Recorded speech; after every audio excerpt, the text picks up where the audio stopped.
Welcome to the Bible Forum. I'm Warren Sprouse, your guide. I'm here every Sunday night, whether you are or not. So you think I'm exaggerating? Just about the time you think it can't get any worse in the church, it does. Cincinnati's Mount Albarn Presbyterian Church greeted its visitors this past Sunday with a drag queen. Her name is Spark Lee. Complete in purple dress, makeup, high heels, and a glitter bead.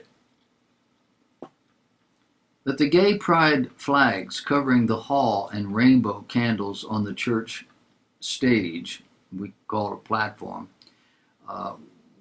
because we're not staging anything, should have been a giveaway. Following the song God Welcomes All by the church choir, Spark Lee, in drag, walked up on the stage and rather than reading from the Bible, read from the book Pride, the story of Harvey Milk and the rainbow flag to the audience. Do you know Harvey Milk? They trot him out, have for decades now. Milk is considered the first openly homosexual elected politician in California and worked as a homosexual rights activist. Now that part is not entirely true. And if he did work as an activist, he didn't do that as a politician. He worked as a proprietor of his own business, a business called Castro Camera Shop. At heart, he was a quiet protester. It was others that were constantly pushing him to be more active.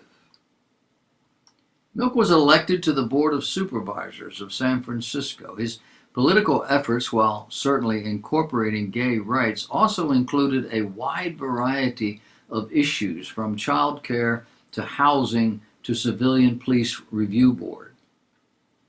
2 years after being elected, he narrowly lost a second election for that same seat. By then, Milk had become a political force, an outspoken leader in the gay community, with political connections that included San Francisco Mayor George Moscone, Assembly Speaker and future City Mayor Willie Brown, and future United States Senator Dianne Feinstein. On the other political side of Moscone was Supervisor Dan White. White was a Vietnam veteran, former police officer, fireman, who was troubled by what he perceived as a breakdown in traditional values and a growing tolerance of homosexuality. Elected to the San Francisco City County Board in 1977, he frequently clashed with the more liberal Milk on policy issues, not homosexual issues. White resigned, claiming the salary was not sufficient. He later changed his mind, asking the mayor to reinstate him. The mayor refused and was encouraged by Milk and others to fill White's spot with a more liberal board member. For White, who was convinced that men like Moscone and Milk were driving the city downhill, it was a devastating blow. On November 27, 1978, White entered City Hall with a loaded .38 revolver. He avoided the metal detectors by entering through a basement window that had been negligently left open for ventilation. His first stop was the mayor's office, where he and Moscone began arguing, eventually moving to a private room so they would not be heard. Once there, Moscone again refused to reappoint White, and so White shot the mayor twice in the chest and twice in the head. White then went down the corridor and shot Milk, twice in the chest, once in the back, and twice again in the head. Soon after that, he turned himself in at the police station where he used to work. Now, with all of this, Milk became a hero of the gay movement, while the mayor became a footnote. He wasn't shot because he was gay. He was shot because he was liberal. And the other guy was conservative. It is now an historical fact that Milk was killed because he was gay. It's not true. His sexual orientation was simply a side issue, one he did not exaggerate. He would have been killed no matter what his sexual preferences were. But in the liberal community, there's a maxim: never let the truth interfere with a good story.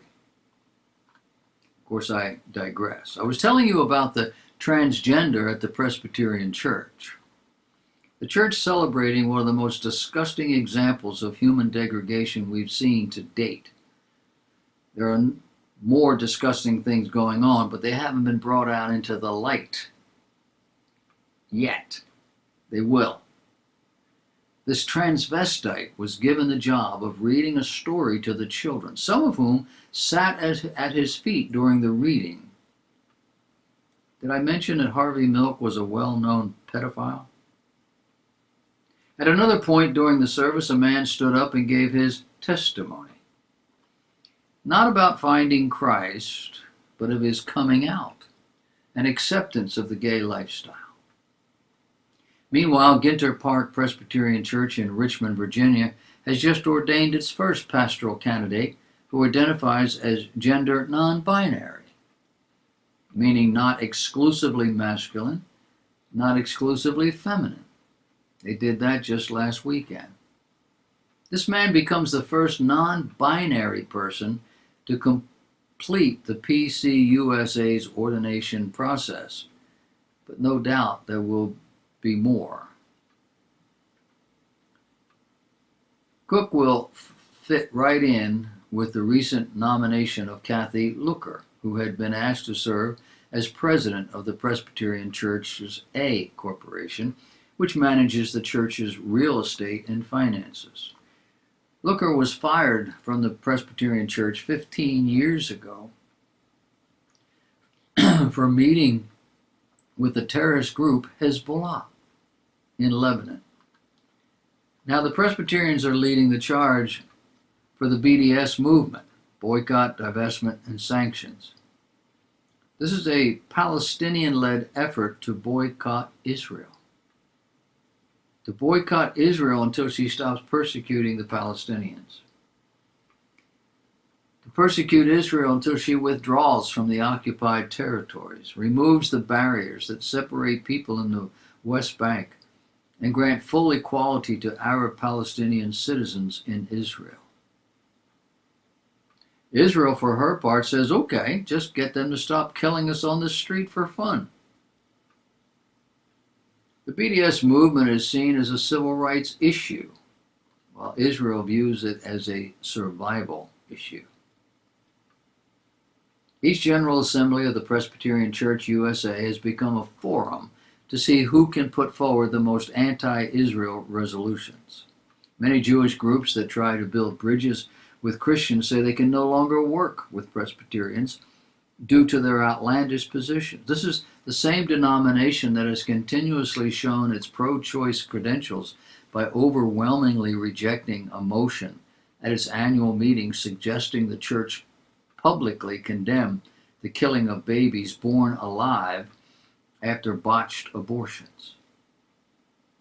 Fully 78% of delegates from the PCUSA vote against a 2-year season of reflection on the plight of unwanted children, which called on church leaders to, quote, issue statements that denounce the practice of killing babies born alive following an abortion procedure such as was revealed in the Dr. Kermit Gosnell Clinic in Philadelphia, end of quote. They also have Albarn Seminary, affiliated with the Presbyterian Church, that held a breakfast to honor Planned Parenthood's Cecil Richards as a hero and someone worthy of emulation. She's the one who talks about abortion under the banner of women's health care, fighting laws that would limit access to women's health care.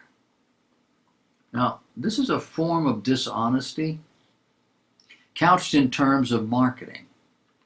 She's upset that women have to wait 24 hours after an ultrasound examination before they're allowed to kill their babies. The good news is that those who still hold to solid doctrine have abandoned this church. And of course, The PCUSA is a member of the Religious Coalition for Reproductive Choice, a group which supports Planned Parenthood financially. Statistics made available by the PCUSA office of the General Assembly show the denomination continues to decline. It has dropped 1.3 million members in 2018. It's a 37% of their members have died or transferred out or simply vanished just in the last 10 years.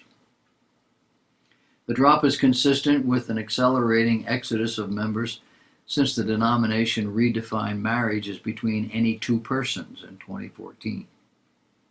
Despite the arguments by progressives within the Presbyterian Church that these changes are needed to bring in young people, the exact opposite has happened, as 56% of members are now over the age of 55.